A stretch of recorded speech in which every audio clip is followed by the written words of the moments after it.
अस्सलामुअलैकुम, मैं हूं मोहम्मद जुनैद। शाहजेब खानजादा की चंद रोज़ की गैर मौजूदगी में इस प्रोग्राम की मेज़बानी मैं कर रहा हूं। सानेहा साहिवाल को आज 10 रोज़ हो चुके हैं। सानेहा साहिवाल के जिम्मेदारों के तयन और हक़ाइक़ सामने लाने के लिए हुकूमत ने तहकीकाती टीम तो बना दी।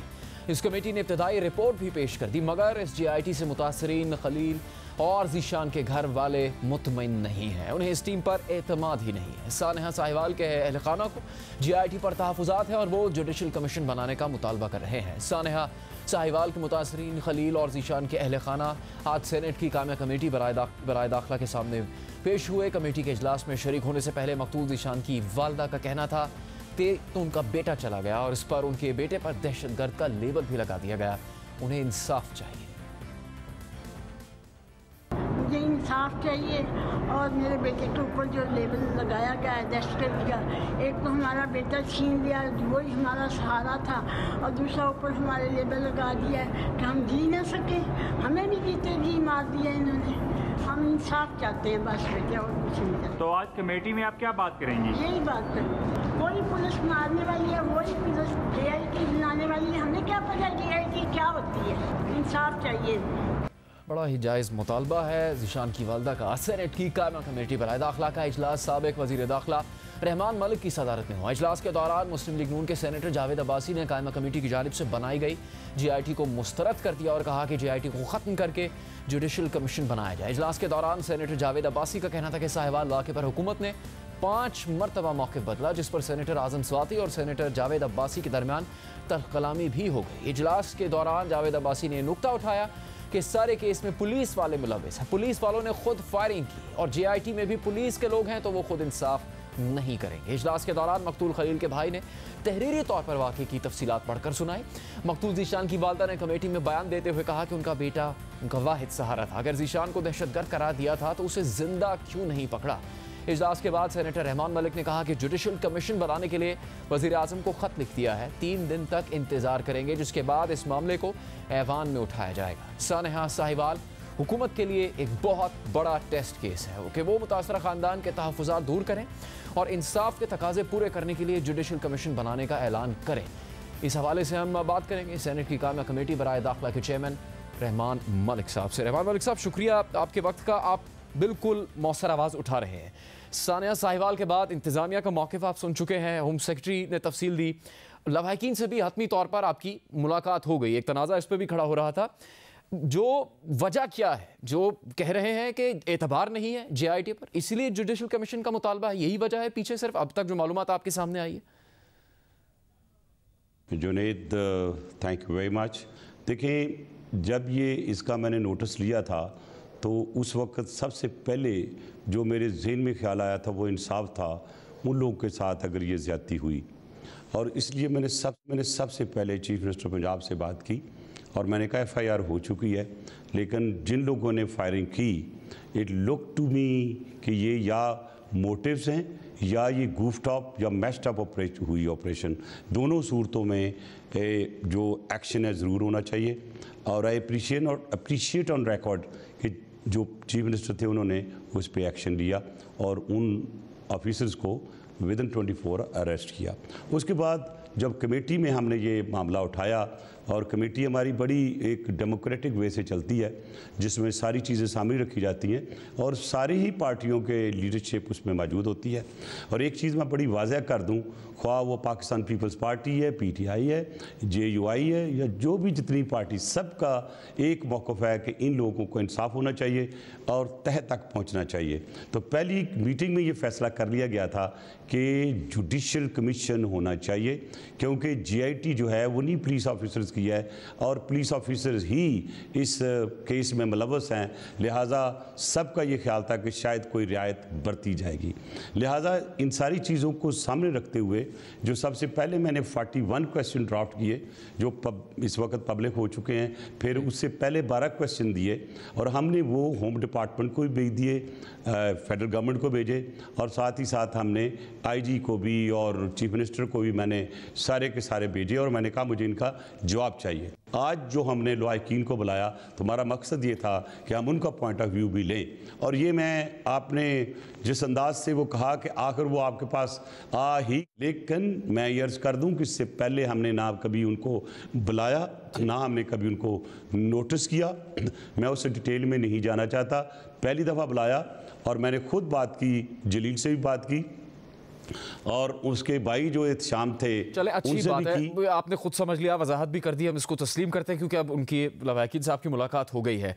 सवाल यह है कि जो अभी तक तफसील आपको मिली है, आपको लगता है कि सच बताया गया हुकाम की तरफ से आपको आप सारी तफसील के बारे में? उनमें से तकरीबन आधे से ज़्यादा सवालों का जवाब आया, लेकिन बात वहीं पहुंची कि दो चीज़ें आज में बड़ी ज़रूरी थी देखनी। हमने इसको दो हिस्सों में डिवाइड किया। एक खलील का मैटर जिसमें हुकूमत मानगी की ज़्यादती हुई है और उनके ख़िलाफ़ एक्शन होगा और एक्शन हुआ और हो रहा है, क्योंकि उसमें बड़ी वाज़ह चीज़ थी कि बच्चों को मारना, फिर उसके बाद गाड़ी खड़ी करना, और गाड़ी जब खड़ी हो जाती है तो बंदा सरेंडर कर देता है। तो मेरा उनको क्वेश्चन ये था कि अगर 45 गोलियां पुलिस वालों ने स्प्रे की हैं तो अगर अंदर से कोई फायर हुआ उसका भी दिखाओ, कोई पड़ा होगा ना, कोई ना कुछ चीज़ पीछे पड़ी होगी।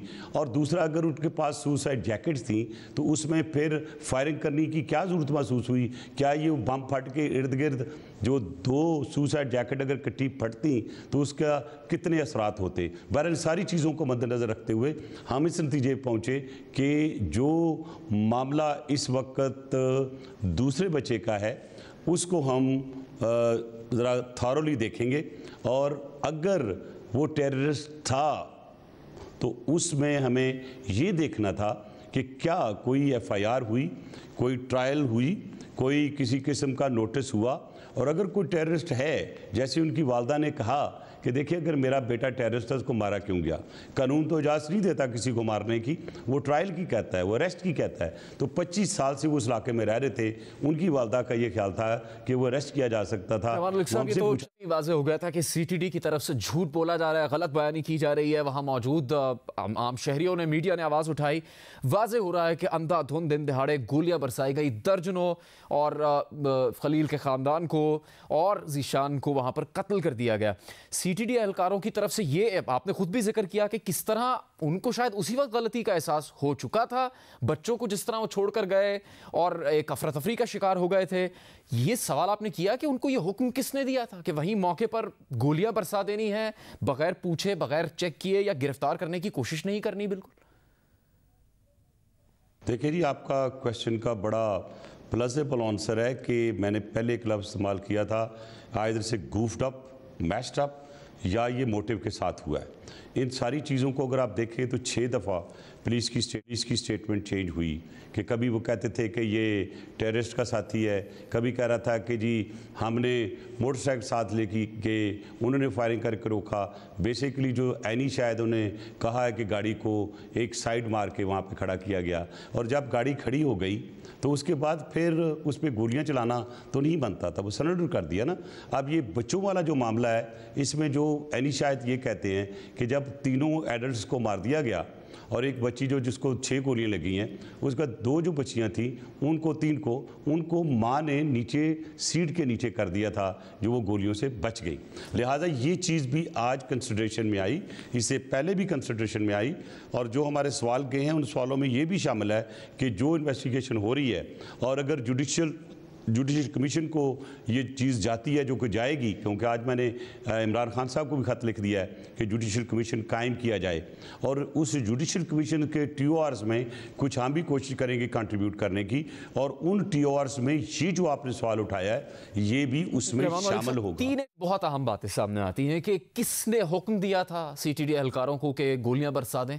दूसरा ये कि ज़ीशान CTD के मुताबिक कैसा दहशतगर्द है कि उसके मर जाने के बाद JIT को 1 महीना चाहिए उसके दहशतगर्द होने का सबूत ढूंढने के लिए। इन दोनों को चले हम तहकीकात के लिए छोड़ देते हैं। तीसरी चीज़ जो फ़ौरन हो सकती है, अगर आवाम के सामने लाना हसास है, तो आपको बताया गया है कि वो CTD के एहलकार कहाँ हैं, उनकी आइडेंटिटी क्या है, क्या वाकई वो जेल में हैं, उनको गिरफ्तार किया गया है या नहीं? जी नहीं, मैं बताता हूँ। सवाल पूछा, वो अरेस्ट हुए, अरेस्ट होने के बाद कोर्ट ने उनको जुडिशल रिमांड में जेल में भेजा है। और जो लोग चेंज हुए उनकी तफसील भी कमेटी को फ्राहम की गई और हमने ये भी कहा कि जो क्वेश्चन हमने किए हैं उनसे जो भी कोई इन्वेस्टिगेट कर रहा है हमें उनके क्वेश्चनों के जवाब जो उनके मुतल्लिक़ है उनके हैंड राइटिंग में चाहिए कि वो उन्होंने ऐसा क्यों किया। और दूसरा देखें, हमें एक रूलिंग के तहत मैंडेट मिली थी प्रॉब की जो कि हमने किया और आपको मैंने तफसील भी दी। और मैं एक चीज़ आपको एश्योर करा दूं जुनैद साहब कि जो हाउस कमेटी है यानी स्टैंडिंग कमेटी और हाउस का ये फ़ैसला है कि हम इसकी तह तक पहुँचेंगे, उसी तरह जिस तरह स्टैंडिंग कमेटी इंटीरियर ने ज़ैनब के केस को फॉलो किया था और बहुत से केसेस हमने फॉलो किए इस तरह के, तो हम इसमें सिर्फ फॉलो नहीं करेंगे, इसमें सेकंड मैंडेट जो उनके वेलफेयर की है, बच्चों की जो बच गए हैं उनके लिए भी हमारी रिकमेंडेशंस आज बन के चली गई हैं हाउस में और उसको इम्प्लीमेंट भी कराएंगे। मलिक साहब, आप खुद वज़ीर दाखिला रहे और पूरी मुद्दत के लिए रहे, फ़ाल भी थे आप, इख्तलाफ हो किसी को आपकी कारकर्दगी से वो एक अलग जगह बात है, लेकिन अगर आप वज़ीर दाखिला होते हैं तो आप इस हैसियत में क्या करते? खुद इस्तीफ़ा देते या इस सारे केस में आपको क्या लगता है किसकी जिम्मेदारी बनती नज़र आ रही है? मैं समझता हूँ कि इस वक्त मुल्क के वज़ीर दाखिला जो हैं वो प्राइम मिनिस्टर पाकिस्तान इमरान खान साहब खुद हैं, इसलिए आज मैंने ख़त लिखा है। अगर मैं होता विदिन 48 आवर्स मैं जुडिशल कमीशन अनाउंस करके उसके मेंबर्स की एक TOR देता और उसको एक जो बेस्ट ऑफिसर्स की, पुलिस ऑफिसर की या वो लोग जो कि FIA के हैं उनको लगा के उसकी इन्वेस्टिगेशन मुकम्मल करता, क्योंकि सबसे पहले लाहिकीन के जो कॉन्फिडेंस है उसको बहाल करता। और जो वाम में एक इनसिक्योरिटी की सिचुएशन आई है कि अगर आप गाड़ी में जा रहे हैं बच्चों के साथ तो पता नहीं क्या हो जाएगा, पता नहीं कोई गोली लग जाएगी। इस्तीफ़ा बनता है किसी का? रहमान मलिक साहब, अपोजिशन तो मुतालबा कर रही है इस्तीफ़ों का। नहीं, देखें पाकिस्तान में इतने सारे वाक़यात होते हैं और अगर इस्तीफ़ों की बात चल निकली तो फिर सारी कैबिनेट को शायद मुख्तलिफ वजहों पे देना हो। पूरी दुनिया में ऐसे मौके होते हैं कि लॉ इन्फोर्समेंट में इश्यूज़ होते हैं, लेकिन शायद ये थोड़ा सा बहुत ज़्यादा एग्जैजरेशन होगी कि मैं कहूँगा कि इस वक्त की जो हुकूमत या जो प्राइम मिनिस्टर है या वज़ीर दाखिला इसको इस्तीफ़ा दे दें। हाँ, ये डिमांड उस वक्त बनती है जब इन्वेस्टिगेशन अगर नहीं होती है, जो तय तक पहुंचने के लिए हुकूमत अपनी पूरी कार्रवाई नहीं करती तो फिर है। लेकिन मैं यहाँ ये नहीं किसी की मैं साथ दे रहा हूँ, I am talking totally about politics, क्योंकि जिस कमेटी में हम बैठे हैं सारी पार्टीज़ के मेंबर हैं और हम उनकी तरफ से भी हमें 100% ये इंश्योरेंस मिली है कि वो इंशाल्लाह जुडिशल कमीशन भी बनेगा। और आज तक मैं ये अर्ज़ कर दूं कि कमेटी को फुल असिस्टेंस मिल रही है। आपका मुतालबा है जुडिशल कमीशन, ठीक है, चले हम अभी अब जो आप कोशिश कर रहे हैं उसको अप्रिशिएट करते हैं, लेकिन आप जुडिशल कमीशन की जब बात करते हैं, माज़रत के साथ ऑपोजिशन में होते हुए आवाज़ उठाना, तनकीद करना, सवाल करना शायद बहुत आसान होता है। आपको 20 मई 2011 याद होगा रहमान मलिक साहब? देखिए जी, क्योंकि आप उस वक्त इस मुल्क के वफाकी वज़ीर दाखिला थे। 5 लोगों को कत्ल किया जाता है खरोटाबाद वाक़े में, जिसको आपको याद दिलाने की कोशिश कर रहा हूँ। जो भी एहलकार उसमें मुलविस थे, बात जुडिशल कमीशन तक ही गई, वो जुडिशल कमीशन भी बन गया। उसकी जब रिपोर्ट आती है, आप ही के हुकूमत के वज़ीर आज़म ने पता है क्या किया? उस इंफॉर्मेशन को क्लासिफाइड करार दे दिया। जो एहलकार थे मुलविस उनमें से चंद डिसमिस हुए, किसी को सज़ा नहीं हुई, किसी को जेल नहीं हुई। और जिस पुलिस सर्जन ने ऑफिशियल वर्जन जो उस वक्त मौक़िफ़ था उसके बरक्स हकीकत बताई, उसको बाद में मार दिया गया। एक और पुलिस एहलकार को मार दिया गया। तो जुडिशल कमीशन से भी क्या निकला था जब आप वज़ीर दाखिला थे, आपकी हुकूमत थी? देखें जी, एक कर सुने कि आप इस वक्त भी जब हम इस कार्रवाई को देखा या मुल्क के हालात देखें तो मुल्क आज भी वॉर ऑन टेरर पे है। जो इस किस्म के वाक़यात हो रहे हैं, अगर आप ये समझें कि टेररिज्म ख़त्म हो गई है, लाल पीरियड आ सकता है, लेकिन आप इसको ख़ात्मा नहीं कह सकते। आपने क्योंकि एक मुझे वाक़या याद लाया, लेकिन मुझे अच्छी तरह याद है कि उसमें FIR भी हुई थी, उसके ख़िलाफ़ जो लोग मुलव्वस थे उनके ख़िलाफ़ एक्शन भी हुआ था। लेकिन जो आपने मुझे अभी बाद में बताइए कुछ लोग बाद में मारे गए, वो कब मारे गए आप, क्योंकि अभी मुझे आपने याद दिलाया है और मुझे इस वक्त ऑफ एंड तो मैं नहीं कह सकता, लेकिन मैं ज़रूर इसके मतलब कि वो उनकी मौत किस डेट को हुई थी और कहाँ से मारा गया था, ये बिल्कुल अगर ऐसा हुआ है तो मैं उसको इंडोर्स नहीं करता, मैं उसको गलत समझता हूँ। लेकिन मेरा नहीं ख्याल है कि ये जो सारा कुछ हुआ है वो हमारे टेन्योर में हुआ। वाक़या ज़रूर होगा लेकिन फॉलो अप एक्शन या बाद में कोई चीज़। मलिक साहब, अगर सानिया साहिवाल में मुलव्वस CTD एहलकार सिर्फ डिसमिस हो जाएं, उनकी सिर्फ नौकरी चली जाए तो ये काफ़ी होगा, इंसाफ हो जाएगा मरने वालों के साथ, उनके ख़ानदान के साथ? जुनैद साहब, मैंने तो पहले आपको कहा है कि मैंने पहली शर्त और पहला जो काम किया उनके लिए अरेस्ट के बाद वो जेल में हैं, आपको मैं गारंटी से कह देता हूँ, जो मैंने कंफर्म किया है। अब ट्रायल इसकी कोर्ट ने करनी है। कोर्ट में मैंने उन्हें कहा है कि जो चलान करेंगे उसकी कापी हम देखना चाहते हैं, लेकिन इसीलिए हम कह रहे हैं कि अगर शक है लाहिकीन को और आपको भी शक है, पूरी कौम को शक है, तो उस सूरत में फिर जो आज स्टैंडिंग कमेटी का फैसला है जिसमें ये कहा गया है कि एक जुडिशल कमीशन बनना चाहिए, तो ये आवाम की आवाज़ है। इस आवाम की आवाज़ को I respect the interior minister of Pakistan Imran Khan साहब उसका जवाब देंगे, और उसको जवाब देते हुए वो एक जुडिशल कमीशन फ़ौरन तश्कील करते हुए उसकी नोटिफिकेशन कराएंगे।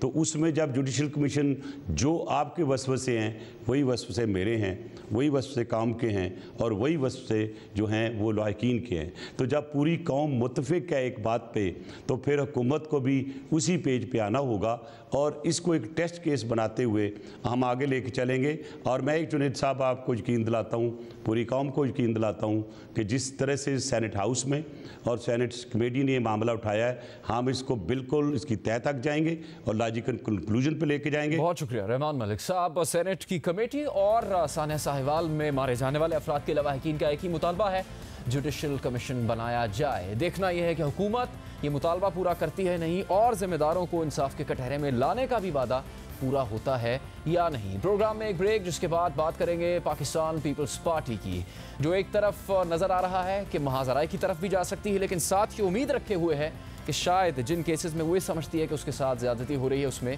रिलीफ भी मिल सकता है। असल में हो क्या रहा है आपको बताएंगे एक ब्रेक के बाद।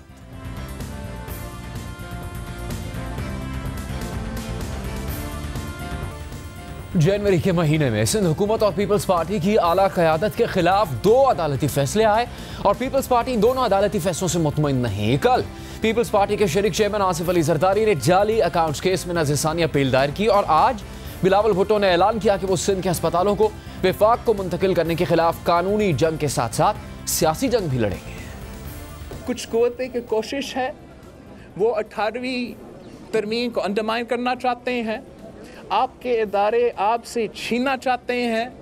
हम 18th अमेंडमेंट को 1973 की कॉन्स्टिट्यूशन को अंडरमाइन नहीं करने देंगे। हम उनको NICVD, JPMC और NICH को नहीं छीनने देंगे।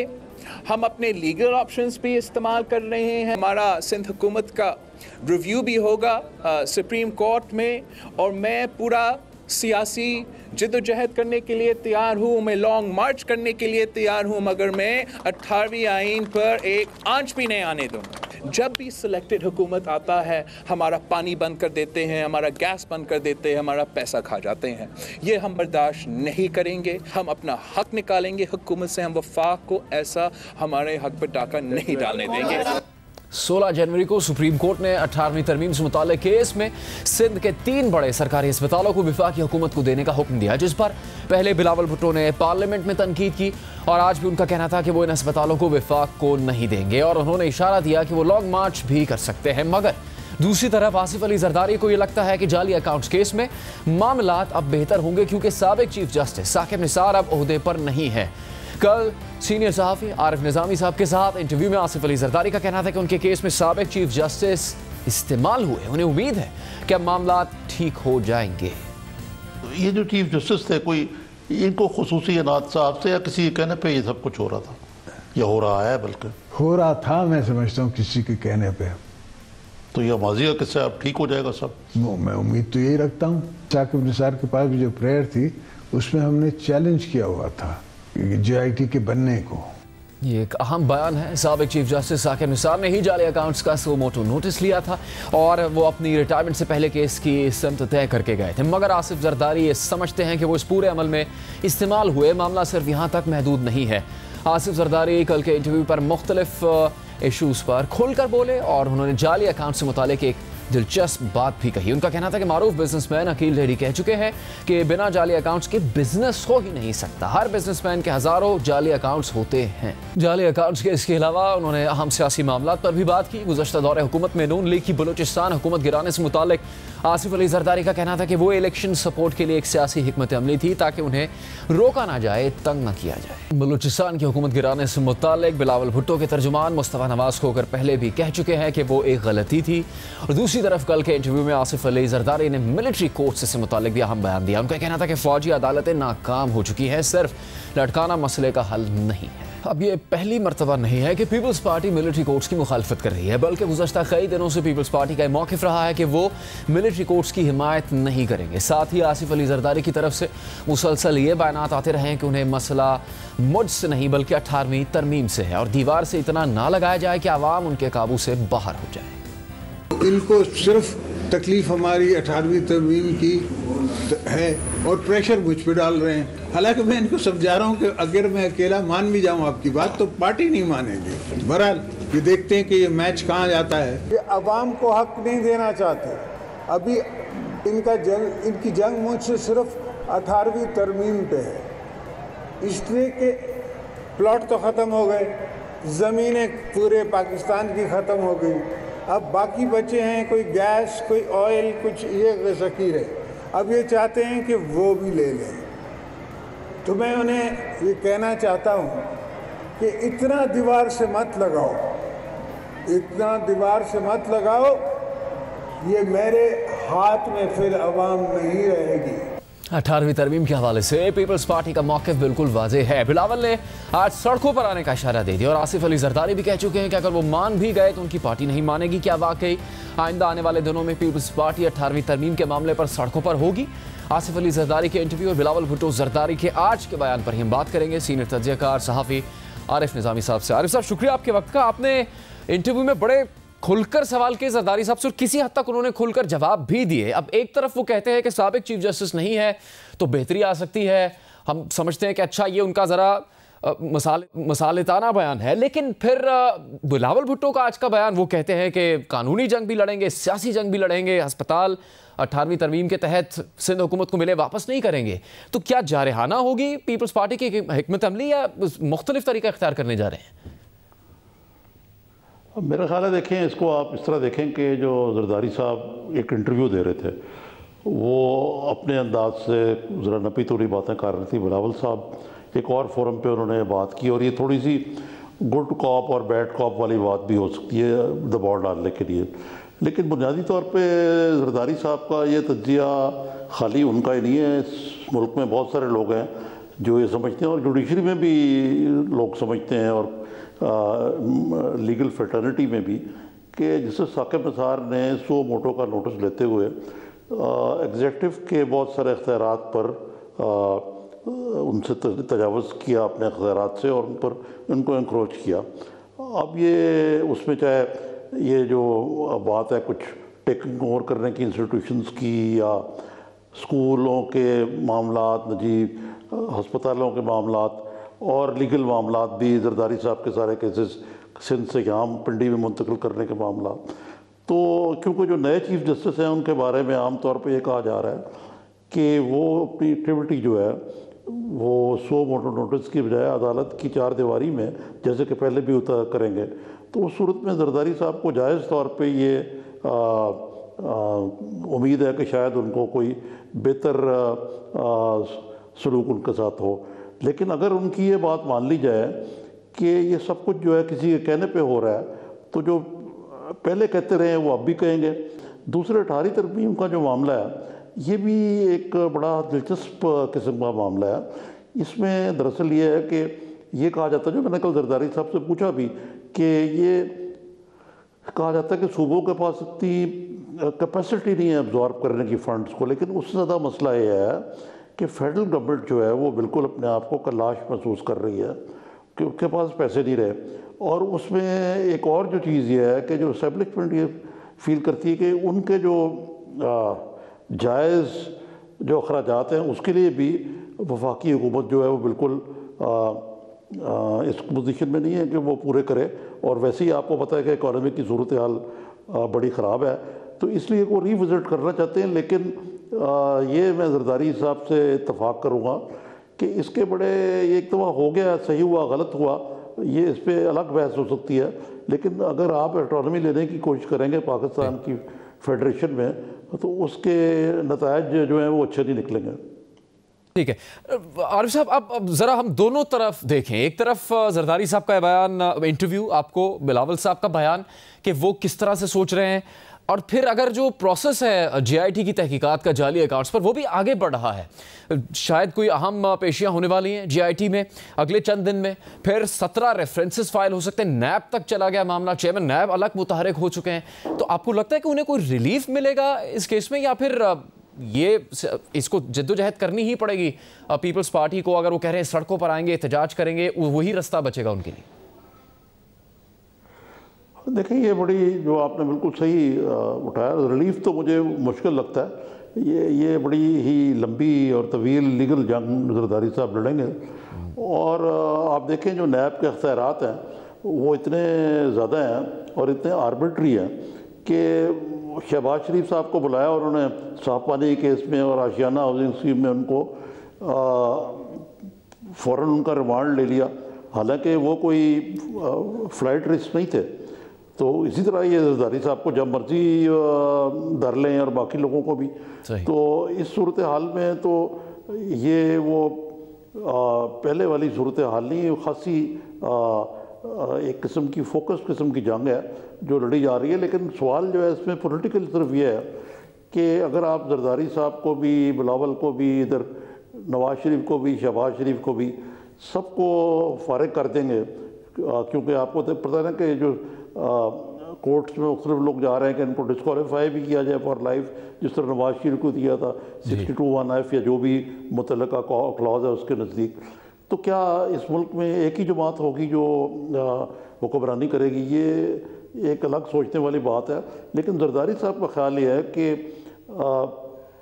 ये हुकूमत जो है अपने वज़न तले कमज़ोर तर होती जाएगी और फिर ये स्ट्राइक करेंगे विद इन द पार्लियामेंट, और उसके नतीजे में नए इंतखाबात जो हैं उसको वो उसको रूल आउट नहीं करते, क्योंकि ज़ाहिर है कि कोई भी ये ना भी हो तो जो इंतखाबात हों उसके नतीजे में जो भी क़यादत आएगी वो नई डिस्पेंसेशन बनेगी। अगरचे मुझे इस चीज़ का फ़िलहाल तो इम्कान नहीं लगता कि मियाँ इमरान खान साहब की हुकूमत कहीं जाने वाली है, उसको कोई इमीडिएट ख़तरा है। लेकिन मेरा ख्याल है कि ये जो PMLN है और ये जो PPP है, ये जो 6 महीने का वक्त दे रहे हैं, इसके पीछे भी कैलकुलेशन है कि अगर इनको कोई सपोर्ट मिल रही है कहीं से तो उस वक्त तक वो सपोर्ट थोड़ी सी शायद वीक हो जाएगी, तो उसको और हालात शायद और ये ना संभाला दे सकें इकॉनमी को और सूरत हाल ख़राब हो। और अगर वाकई उधर मौलाना फजल रहमान ने धरना देने की धमकी दी है, उनका बड़ा कामयाब जलसा था DI खान में, इधर बिलावल साहब जो हैं कुछ पेशरफ करते हैं, तो हुकूमत के लिए ख़तरात पैदा हो सकते हैं। ख़ास तौर पे जो बलूचिस्तान और सिंध हैं ये काफ़ी वीक फ्लैंक हैं पाकिस्तान की फेडरेशन के।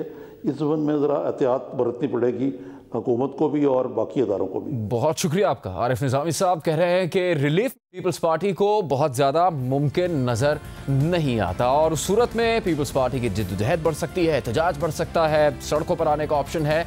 और उन्होंने नैब के कवानीन और इख्तियारात की तरफ भी इशारा किया कि अगर केसेस जाली अकाउंट्स के आगे बढ़ते हैं, नैब भी तहकीकात में मुतहरक है, तो किसी वक्त ऐसा भी हो सकता है कि आसिफ जरदारी साहब को भी गिरफ्तार कर लिया जाए। प्रोग्राम में अभी वक्त हुआ है ब्रेक का, हमारे साथ रहिए।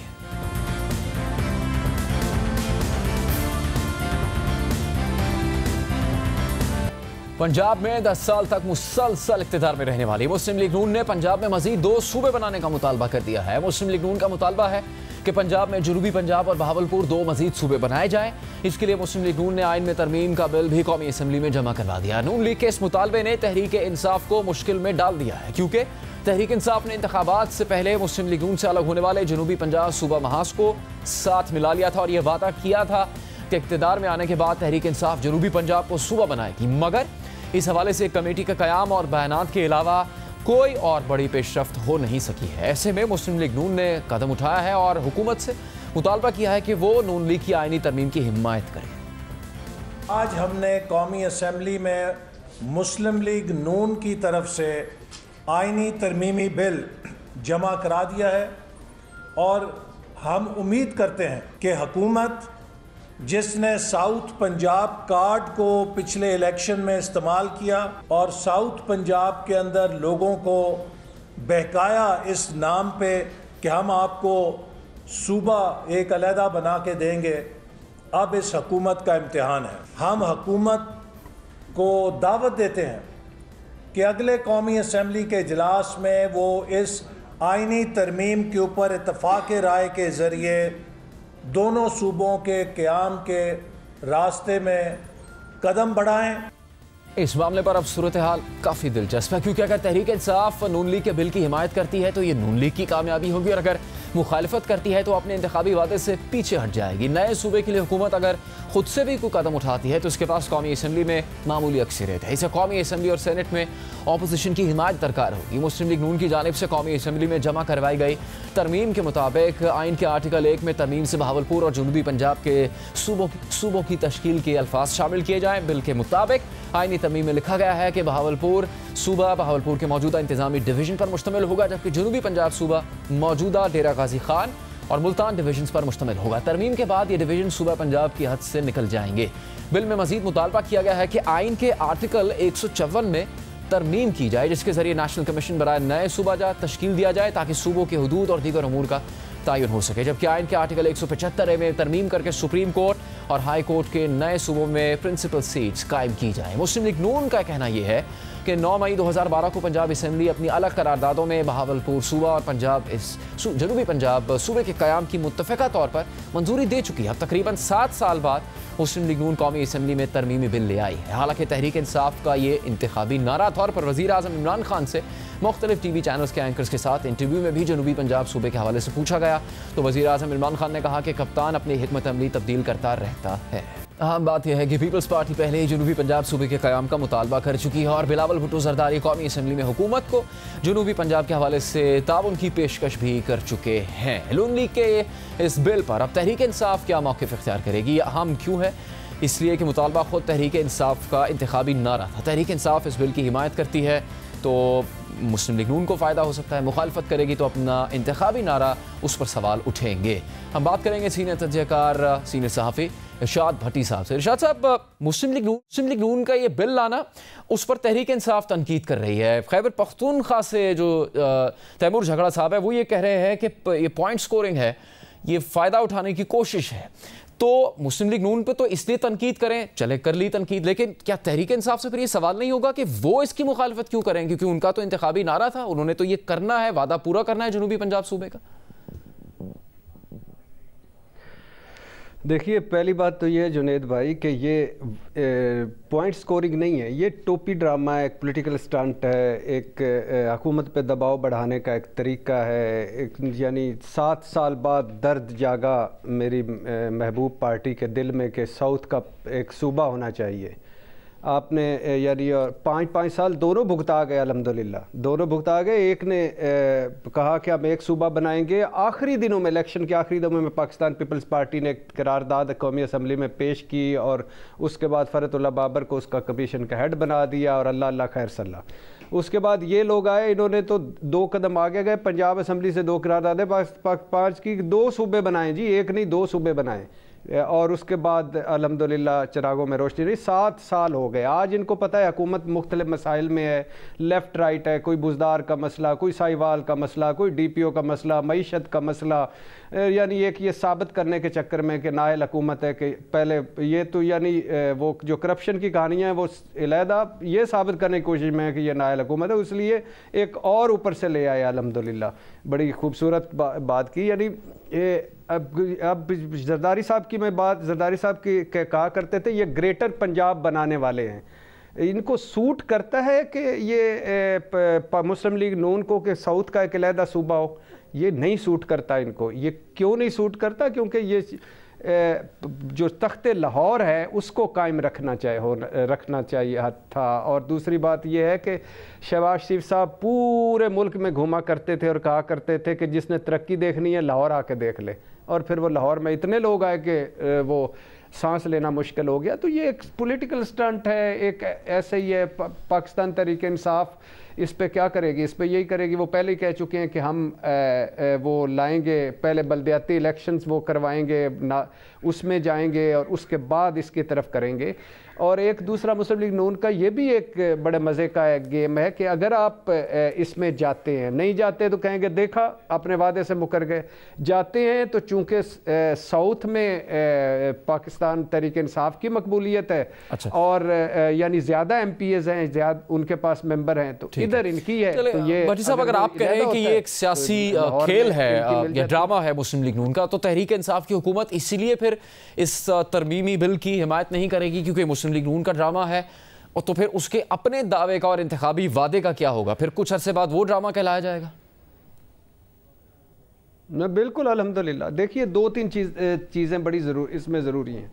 ये पाकिस्तान तहरीक इंसाफ का जो आप वो पहले 100 दिन के प्लान में देखें, उसमें नया सूबा है, उसमें 50 वो लाख घर हैं, उसमें करोड़ नौकरियां हैं, उसमें सारा कुछ है। अब कहाँ गया वो सारा कुछ? गुरबत प्लान था, बाकी सारा कुछ था, वो तो एक बिल्कुल सेपरेट है ना, कि वो अपने वादे, अपने दावे और उस पर वो क्या कर रहे हैं या क्या करना चाहते हैं, क्या नहीं कर रहे हैं। ये यकीनन पाकिस्तान तहरीक इंसाफ चाहेगी कि नया सूबा बने, नए सूबे वो बनाएं, लेकिन अच्छा। इस वक्त वो कभी भी मुझे नहीं समझता कि वो कभी वो चाहेंगे कि ये हो और या ये करे, क्योंकि इस वक्त तो सिचुएशन ही दूसरी है। दूसरी बात जो सबसे यानी आप किस पे इन पे ट्रस्ट कर सकते हैं कि ये यानी जो 10 साल भुगता गए हैं, जो पंजाब में भुगता के चले गए हैं, मरकज़ में भुगता के चले गए हैं, उनके दिल में इतना दर्द जागेगा? कभी भी नहीं, कोई भी नहीं। और ये पॉलिटिकल है, इसको सियासी बयान ले लें, आगे असम्बली में आ जाएगा, पाकिस्तान तहरीक इंसाफ कहेगी अच्छा हम बनाते हैं, ये कहेंगे अब नहीं बना रहे, वो कहेंगे हम बनाते हैं, ये कानूनी वो कानूनी, और लंबा चले जाएगा। बनना चाहिए, ये तो इसमें तो कोई शक नहीं। लोग रुल गए हैं। आप साउथ में देखें, बहावल नगर देखें, बक्कर देखें, लिया देखें, बहावलपुर देखें, और पूरा इलाका देखें, सड़कें नहीं, अस्पताल नहीं, और साफ पानी पीने का नहीं, हेपेटाइटिस से भरे पड़े हैं वो इलाके। इधर लाहौर में ऑरेंज, मेट्रोज, अंडरपास, सड़कें, पता नहीं क्या क्या, वो पूरा उसका इधर लगा दिया इस लाहौर पे। तो बनना चाहिए, लेकिन ये जो मूव है ये किसी दर्द यानी सूबा बनना चाहिए, मगर कि ये ज़हन में रहे कि ये मूव जो है इनकी, ये एक पॉलिटिकल स्टंट है, एक पॉलिटिकल ड्रामा है, एक प्रेशर टैक्टिक्स है, इसके अलावा कुछ नहीं। क्योंकि जब आप इक़्तिदार में होते हैं और आप कुछ नहीं करते, उसके बाद जब आपके दिल में दर्द जागता है, वो वैसे ही होता है। और फिर लेकिन मैं आप इनसे तवक्को क्या रखते हैं? अभी कल जरदारी साहब फरमा रहे थे कि बड़ी उन्होंने खूबसूरत बात की कि वो जो पेट चीरना और सड़कों पे घसीटना वो जलसे की ज़बान थी। मतलब जलसे की ज़बान पे कोई ट्रस्ट ना करे। चले, ठीक है। इरशाद भट्टी साहब कहा कि ये है वो ज़राए। थैंक यू, शुक्रिया, बहुत शुक्रिया। इरशाद भट्टी कह रहे हैं कि मुस्लिम लीग नून की तरफ से बिल लाना एक सियासी चाल हो सकता है। तहरीक इंसाफ को बहरहाल सूबा बनाने के लिए इकदाम करने चाहिए। अगर अभी इस बिल की हिमायत नहीं भी करते तो आगे चलकर ये अमल शुरू ज़रूर करना पड़ेगा। प्रोग्राम में अभी वक्त हुआ है एक ब्रेक का, हमारे साथ।